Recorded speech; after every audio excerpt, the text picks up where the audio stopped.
Good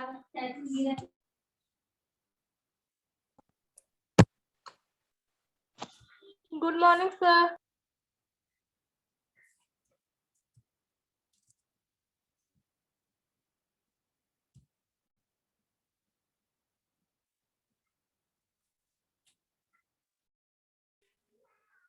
Good morning, sir. Good morning, sir. Good morning, sir.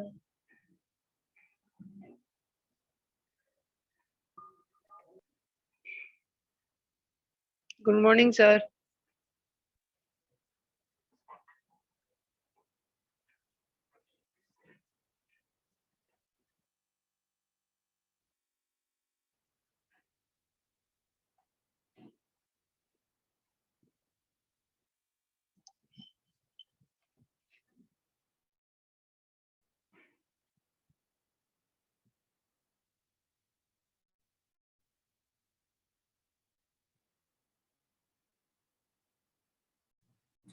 Okay dear, so हमने ये देखा था कि जो वाइल्ड लाइफ के जो जंगल में जो ट्राइबल्स थे तो वहां पे महंगाई बढ़ गई है फ्लैश की, जंगली जानवर की। डियर का जो फार्म है, जो छोटा पार्किंग अगर डियर है तो उसका 5,000 मतलब 6,000 तक उसकी कीमत लगाई जा सकती है।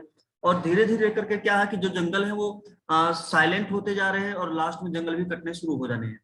तो ये सब क्या हो रहा है कि ये कहीं ना कहीं नेचर का एक्सप्लॉयटेशन हो रहा है। अब आगे देखते हैं।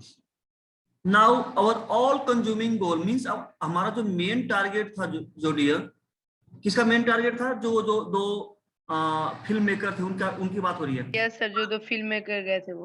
Good good. तो उनका मेन टारगेट क्या था? To document the extent of hunting and the determine whether there was any hope for the future of wild life in the north east. मतलब कि उनका प्रॉब्लम क्या थी कि उनका नेक्स्ट टारगेट ये था कि ऐसी फिल्में बनाना, मतलब कि ऐसे चीज को प्रोजेक्ट करना जो ये फिक्स कर पाए कि क्या इस वाइल्ड लाइफ का फ्यूचर को बचाया जा सकता है, क्या ये वाइल्ड लाइफ के जीवन को बचाया जा सकता है जो कि नॉर्थ ईस्ट में ब्लाइंडली एक्सप्लॉयटेशन हो रही है, एक्सप्लॉयटेशन का शिकार हो रही है। तो मेन टारगेट उनका ये था कि इस प्रॉब्लम को हाईलाइट करना, कि लोगों के अंदर अवेयरनेस आए। इन द प्रोसेस, और इस कार्य को करते हुए, we spend time with several tribals include, इन्होंने बहुत सारा समय बिताया बहुत से ट्राइबल्स लोगों के साथ। अब देखो ये उनकी ट्राइबल्स की प्रजातियां हैं, अपाटेनिस, चैकेसेंग और निशी, ये 3 ट्राइब का ये क्वेश्चन पूछा गया है। And attended many their festival, इन लोगों के साथ रहते हुए उन्होंने कई फेस्टिवल को भी अटेंड किया था दोनों पत्रकारों ने, फिल्म मेकर ने। We witnessed the traditional use of animal parts, अब इन्होंने अपनी आंखों से देखा था कि जो एनिमल के पार्ट्स होते हैं उसका क्या क्या यूज होता है, मतलब उनके रीति रिवाज में क्या यूज होता है।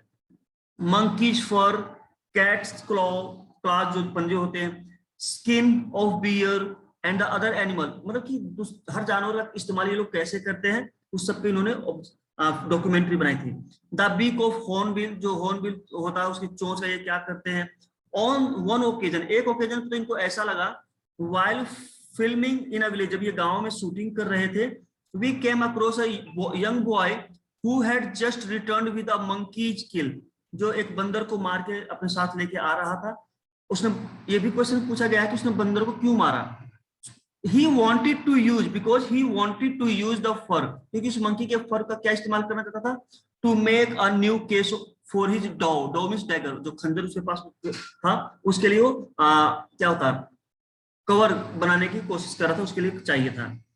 His reason, उसका क्या कारण था, वो ऐसा क्यों कर रहा था, उसका सिंपल कारण था, he was attending a wedding, क्योंकि वो एक शादी में जाना चाहता था, and it was matter of prestige, और ये उसकी मान सम्मान की बात थी कि अगर किसी खंजर पे नए कवर लगा हुआ तो हर लोग उसको अट्रैक्ट, मतलब सबको अट्रैक्ट होता है। It would be much better than other boys dagger case, और ये दूसरे बच्चों से कहीं ज्यादा उसके लिए इंपॉर्टेंट था कि भाई मेरा जो डैगर है उसका केस कवर बहुत अच्छा रहे। तो डियर आई थिंक यहाँ तक क्लियर है बेटा, यहाँ तक क्लियर। इन देखो आगे भी ये शूटिंग करते हैं इन चिजाम्बी विलेज। अभी चिजाम्बी विलेज जो कि नागालैंड में है, ये क्वेश्चन में पूछा जाएगा कि चिजाम्बी विलेज कहाँ है। The interviews we did the different generation of hunters. अब इन्होंने किस किस का इंटरव्यू लिया? तो इन्होंने कई जनरेशंस का एक साथ इंटरव्यू लिया, मतलब कि पहले बच्चे का, फिर उसके फादर का इंटरव्यू लिया, फिर उसके फादर का मींस दादा का, परदादा का, ऐसे जो लोग भी लोग पुराने से पुराने लोगों का इन्होंने इंटरव्यू लिया। जनरेशन ऑफ हंटर्स सबका इंटरव्यू लिया, रिवील्ड सम इंटरेस्टिंग फैक्ट। और जब इनका इंटरव्यू लिया तो रिवील होता है केम इन लाइट, तो पता चला, केम इन लाइट मतलब कि उस चीज का पता चला कि कुछ अमेजिंग फैक्ट उनके सामने आया। किस चीज का? About the decline of wild life. Decline होता है डियर एंड होना, किस चीज का? पतन होना, है ना, कि वाइल्ड लाइफ के बारे में उनको बहुत ज्यादा जानकारी थी। The older Hunter had intimate, intimate means extreme कह सकते हो, एक्सट्रीम नॉलेज, उनको बहुत ज्यादा वास्ट नॉलेज कह सकते हो ऑफ द एनिमल्स, हर जानवर के बारे में उनको डीप नॉलेज थी, चाहे उनके देयर हैबिटेट, वो कैसे रहते हैं, their food and even their smell, वो किस टाइप किस चीज को अट्रैक्ट होते हैं, किस स्मेल को गेन करके, तो ये हर चीज को उनको डीप नॉलेज थी। They could identify the animal from photographs very easily. अगर उनको कोई भी फोटोग्राफ दिखाओ तो वो हर जानवर के बारे में बता सकते थे। The younger hunters had much less information on the animal. अब जो यंगर, जो नौजवान थे, उनके पास ज्यादा कुछ था नहीं, उनको ज्यादा नॉलेज नहीं था किसी भी जानवर के बारे में। द टीनेज, सॉरी यहाँ पे हो गया, the younger Hunter had much less information. जो बुजुर्गों के बाद जो जनरेशन थी, उनको ज्यादा नॉलेज नहीं थी किसी भी चीज की, बहुत कम नॉलेज थी। And the teenager had seen hardly any mammals. और जो बिल्कुल यंग बच्चे हैं, शायद उन्होंने किसी मैमल को देखा हो, किसी नवजात शिशु को देखा हो एनिमल के। This was enough to make them realise, और इतना ही काफी था टू मेक देम रियलाइज, उनको ये एहसास कराने के लिए, क्या? The hunting had reached crisis proportions. Crisis proportions होता है बेटा एक्सट्रीम लेवल, क्योंकि उनको इस चीज का एहसास हो गया था कि मान लो दादा को तो जानकारी है अच्छी, उसके बच्चे, उसके बेटे को थोड़ा कम जानकारी है, और जो उसका पोता है उसको तो बिल्कुल भी जानकारी नहीं है। इससे एक चीज समझ में आती है, उससे एक चीज समझ में आती है कि उनको जानकारी पूरी इन जनरल। अब आगे देखो, उनको ये तो एहसास हो गया कि भाई बहुत प्रॉब्लम होता है। इन जनवरी 2000 the tribal people of Ranchi, मतलब रांची की घटना है बेटा ये, जो रांची के जंगलों में जो ट्राइबल लोग रहते हैं, हैड अराउंड अ कंसेंस। अब वो कंसेंस होता है मतलब बेटा एग्रीमेंट कह सकते हो, उनके बीच में, ट्राइबल्स के बीच में एक एग्रीमेंट हुआ। और वो एग्रीमेंट क्या था? एग्रीमेंट इस चीज पे था, सेल्फ इम्पोज्ड बैन, कि उन्होंने अपने आप पे बैन लगा लिया था ऑफ हंटिंग, शिकार न करने का। ओके, तो उन्होंने अपने आप पे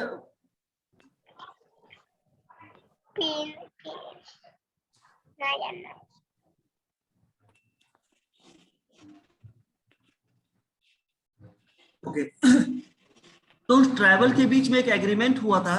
उन्होंने अपने आप पे क्या किया था कि उन्होंने अपने आप पे बैन लगा लिया था कि वो शिकार ऑन हंटिंग फॉर 3 years, कि हम 3 साल तक कोई हंटिंग, कोई शिकार नहीं करेंगे। Was the only way to reverse होता वापस लेके आना द सिचुएशन, मतलब कि उन्होंने 3 साल के लिए अपने आप पे प्रतिबंध लगा लिया था कि 3 साल तक कोई शिकार नहीं करेगा, क्योंकि 3 साल में वो जो वाइल्ड लाइफ था, बाकी जो जानवर थे, वो अपनी ग्रोथ कर सकते थे। तो मतलब कि पुराने सिचुएशन को, वाइल्ड लाइफ को बचाने के लिए उन्होंने ये 3 साल का बैन अपने आप पे इम्पोज किया, गवर्नमेंट की तरफ से नहीं। उन्होंने बैठे, उनकी मीटिंग हुई और फिर उन्होंने ये रूल बनाया कि हम भी शिकार 3 साल पे नहीं करेंगे। अर्लियर, और इसके और क्या हुआ, इन खोनोमा जो कि इंग्लैंड में है, इंग्लैंड के लोगों ने क्या किया, सॉरी नागालैंड के लोगों ने क्या किया, the youth had taken it upon themselves to ban hunting for their forest were almost silent. देखो अब यहाँ पे क्या हुआ बेटा कि जो नागालैंड के जो लोग थे, उन्होंने क्या किया, youth had taken it upon themselves, इन्होंने भी अपने आप पे बैन लगा लिया कि हम हंटिंग नहीं करेंगे, क्योंकि उनके जो जंगल थे बेटा वो लगभग साइलेंट हो चुके थे, मतलब कि वहां जानवर जो थे वो लगभग खत्म ही थे। इनक्रेडिबली हुआ क्या कि incredibly they manage to sustain the ban, उन्होंने अपने आप पे बैन लगाया, कितने साल के लिए, फॉर 10 years, कि 10 साल तक हम कोई भी शिकार हंटिंग नहीं करेंगे। टू रिवाइव होता है बेटा रीगेन लाइफ, किसी को दोबारा जीवन देना। The wild life population and setup the infrastructure of for ecosystem, उन्होंने इकोसिस्टम को बनाए रखने के लिए, वाइल्ड लाइफ को बचाए रखने के लिए अपने आप पे 10 साल का बैन इम्पोज कर लिया। तो आई होप यहाँ तक आपको क्लियर होगा बेटा। Okay, many of the hunters we spoke, अब बहुत से जो हंटर थे जिनसे इन दोनों फिल्म मेकर ने बात की थी, were willing to wild life guides, उनकी क्या इच्छा थी कि वो शिकार छोड़ के वो वाइल्ड लाइफ का गाइड बनना चाहते थे। मतलब कि होता ना कि जो गाइड होता, जो आपको जंगल में जाते हो तो आप उसको रास्ता बताता कि अब यहाँ से यहाँ चलना, तो गाइड के रूप में वो काम करना चाहते थे। If they were given a chance, अगर उनको कोई मौका मिले तो वो गाइड बनना पसंद करेंगे। टू मेक अ लाइवलीहुड, अपना जीवन गुजारा करने के लिए, अपना फैमिली चलाने के लिए। In Manas Assam there is already a successful example, Assam में ऑलरेडी ऐसा कुछ हो चुका है जहां पे क्या हुआ, एक्सपोचर्स कह सकते हो, Hunter have turned into the forest guide, जो कि हंटर से वो टूरिस्ट गाइड बन चुके हैं, फॉरेस्ट गाइड बन चुके हैं। पुटिंग देयर इंटीमेट नॉलेज, वो अपना नॉलेज टूरिस्ट के साथ शेयर करते हैं of the forest and its denizens to far better off us, और उनका जो साइंस है बेटा, जो उनका एक्सप्लेनेशन है वो हमसे कहीं ज्यादा बेटर है। A powerful example to change, और ये अपने आप में एक यूनिक है कि जिस हिसाब से आसाम के लोगों ने इस चीज को मोल्ड किया, चेंज किया है, वो अपने आप में एक बहुत इनक्रेडिबल बात है। दीज आर फर्स्ट स्टेप्स, कुछ फर्स्ट स्टेप लिए गए हैं जो ऊपर हमने डिस्कस किए हैं, बट पॉजिटिव वन, जितने भी स्टेप लिए गए हैं वो सभी पॉजिटिव उनका रिजल्ट रहा है। Towards a more sustainable future, किसके फेवर में, भविष्य को बचाने के, कि वाइल्ड लाइफ का भविष्य बचा रहेगा तो हम लोगों का भी भविष्य बचा रहेगा। दे हैव प्रूव्ड दैट, उन्होंने साबित कर दिया अपने ऊपर, जितने भी एक्ट हमने डिस्कस किए उन सबसे उन्होंने साबित कर दिया है क्या, प्रोटेक्टिंग एंड प्रिजर्विंग, की सुरक्षा और संरक्षण of our forest of all creatures great and small, चाहे वो बड़ा जानवर हो चाहे छोटा, सभी की हमें रक्षा करना है।